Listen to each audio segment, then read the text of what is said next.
Hello, my name is Russell Myers. Welcome to Issues Unite. All right, so this is my second video, just catching up on the first 100 days of the Biden administration. And yeah, there are things that I have skipped over on this, for better or for worse. Anyway, there are a number of things I want to cover here, so let's jump right into it. All right, so this is good. I'm all in favor of this. All right. He has terminated the national emergency concerning the southern border of the United States. I have determined that the declaration of a national emergency at our southern border was unwarranted. I have also announced that it shall be the policy of my administration that no more American taxpayer dollars be diverted to construct a border wall, and that I am directing a careful review of all resources appropriated or redirected to that end. I hereby report to the Congress that the national emergency declared by proclamation on February 13, 2020 and January 15, 2021 is terminated, and that the authorities invoked in that proclamation will no longer be used to construct a wall at the southern border. So I'm absolutely in favor of that one.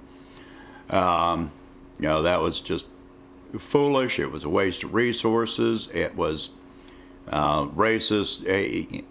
You can go on and on. I'm glad it's over with. All right. So this one is, meeting with senators on the critical need to invest in modern and sustainable American infrastructure. You can go through and read the whole thing. What it all comes down to is that he is telling members of Congress, of the Senate, to invest in infrastructure, but he is not issuing any executive order. Infrastructure is not part of his American Rescue Plan. And, so when he talks about creating jobs, he's talking about creating, jobs where you're working for corporations. All right. He's not talking about doing what FDR did, which was to create federal jobs. All right. So, anyway. All right. Biden-Harris administration launches American innovation effort to create jobs and tackle the climate crisis. All right. So he is talking about, as part of the ARP, spending $100 million funding opportunity from the U.S. Department of Energy to transport transformational low energy technologies. $100 million is not enough. It's not nearly enough. All right, so he wants to achieve the president's goal of net zero economy-wide emissions by 2050. Scientists say we need to do this by 2030. We'll be dead by 2050. That's it. That's all. Create good-paying union jobs. This is an example of what I'm talking about. He's talking about you working for a corporation and union jobs. First of all, define good paying, and then unions. We already know the corruption inherent in unions today. Unions in the past were great, but today, most of the time, the union heads are in bed with the corporate structure. All right, we'll skip on down here. It will focus on programs at land-grant universities, historically black colleges and universities, and other minority-serving institutions. this is a good aspect of this, as long as most of that money actually goes in that direction and not to corporations. All right? But we'll just have to wait and see on that one. President Biden reestablishes the White House Office of Faith-Based and Neighborhood Partnerships. Yeah, he's going to pay churches for this. Now, if Trump had done this, what would the outcry be? What was the outcry? Because Trump talked about this, and I don't even remember, what the result was, but faith-based. Now Biden's doing it. What's the response from the media? What is the response from the centrist, Democrats going to be? What is the response from the progressives going to be? You're not going to hear a word from them, period. All right. Statement of President Joe Biden on safely reopening schools. There's something I want you to pay attention to here, but we can do more. Why does he start with but? I don't know. Shortly before taking office, I set an ambitious but achievable goal of opening K through 8 schools by the end of my first 100 days.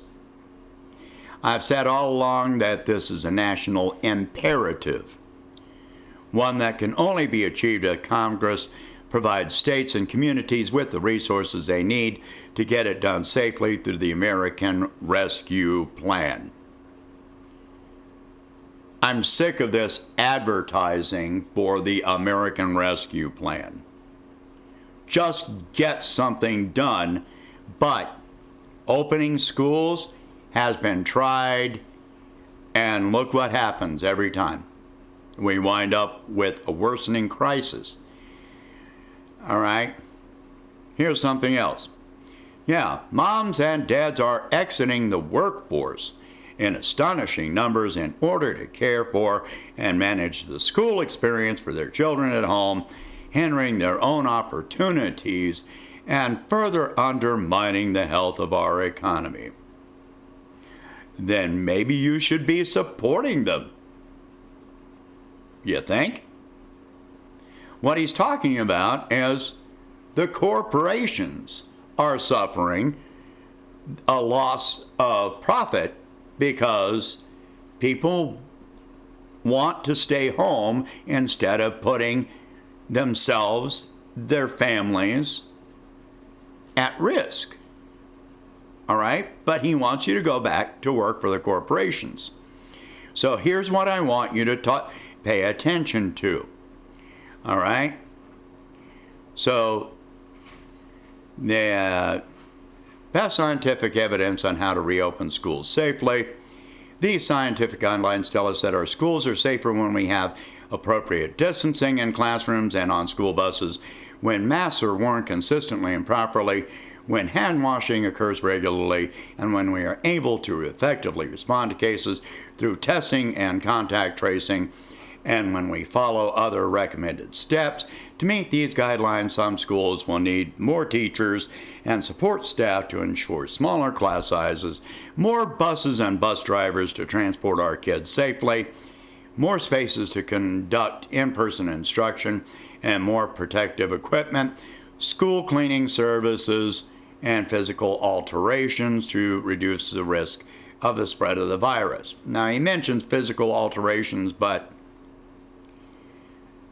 do you notice something? All along, he's been talking about ventilation. That was the most expensive and time-consuming aspect of his whole plan, and now he's not talking directly about ventilation anymore. Now, where are these teachers going to come from? Where are the buses and the bus drivers going to come from? Where is all of this going to come from? Because school districts are broke. Municipalities are broke. The states are broke. And so, I mean, yeah, provide some, this plan can provide some money, but yeah, how much is this really going to help? It's absolutely relying on, restarting the economy while, we're going through a health crisis. All right? So, letter to the Speaker of the House of Representatives and President of the Senate on the continuation of the national emergency with respect to Libya. Yeah. All right. So, what does this mean? It means, skip to the bottom, I have determined that it is necessary to continue the national emergency declared in executive order with respect to Libya. How is Libya a national emergency regarding the United States at all? All right?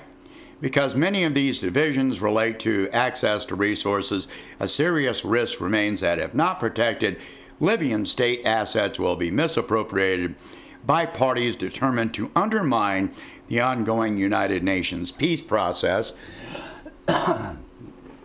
including former members of the Gaddafi government, members of the Gaddafi family, or Gaddafi's close associates. Gaddafi's son has got a tremendous following. And remember, Libya was the most stable state in northern Africa until the U.S. got involved and destroyed the country, and now they've got slave markets in the streets. They want to install a U.S. puppet government. We run the risk of military escalation, really, if sanctions do not remain in effect. Sanctions. Yeah. Who does that hurt? The people of Libya. All right? Particularly since those who reject dialogue, in other words, refuse to bow down, and obstruct and undermine Libya's democratic transition, remain interested in exploiting the wealth of the Libyan people to advance their narrow self-interest and perpetuate conflict in the country. Gaddafi had compiled precious metals, and he was planning on instituting the gold dinar. You can look this up, which would have been an alternative to oil sales, which did not include the dollar. All of those resources disappeared under the American attack on this country. The U.S. orchestrated attack. We need to protect against the diversion of assets or other abuse by persons hindering Libyan national reconciliation, including Gaddafi's family and associates. It doesn't matter how many people in Libya support Gaddafi's son. We want to leave him out of the picture. All right? So, yeah. How is that for an update? It's still imperialism. It's U.S. imperialism. That's it in Libya. And I think all the rest of it just kind of speaks for itself. Anyway, that is it for this one. Please share this video. Talk about these subjects. And for all the good it does, please click like. Supposedly it helps with, improving visibility in the algorithm.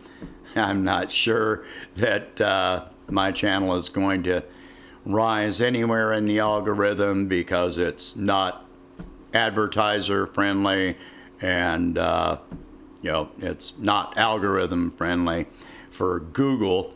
Anyway, please, if you can, please donate $1 a month to help expand the channel, and I will catch you in the next one.